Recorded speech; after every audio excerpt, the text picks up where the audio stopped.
43 അവൻ എൻ്റെ വായിൽ പുതിയൊരു പാട്ട് തന്നു. വിശുദ്ധ ബൈബിൾ പഠിക്കുമ്പോൾ അവൻ എൻ്റെ വായിൽ പുതിയൊരു പാട്ട് തന്നു എന്ന് പറയുന്നത് നഷ്ടപ്പെട്ടു പോയ ഒരു സന്തോഷത്തെ ദൈവം അവർക്ക് മടക്കി കൊടുക്കാനിടയായി തീർന്നു.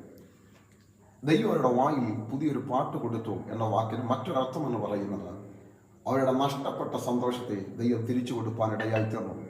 നഷ്ടപ്പെട്ടു പോയ സന്തോഷങ്ങളെ ദൈവം തിരിച്ചു തരുന്ന ദിവസമാണ് ഈ ദിവസം.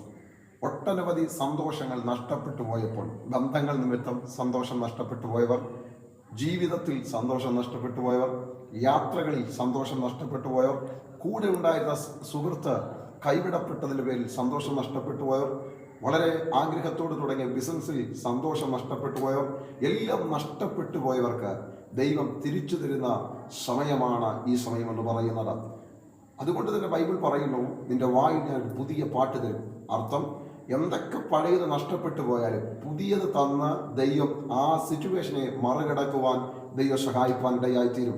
ജീവിതത്തിൽ എന്തെല്ലാം നഷ്ടപ്പെട്ട ആളാകട്ടെ നിങ്ങൾ, പക്ഷേ ദൈവം പുതിയത് തന്ന് അതിനെ മറികടപ്പാൻ ദൈവം നിങ്ങളെ സഹായിക്കുന്ന ദൈവമാണ്.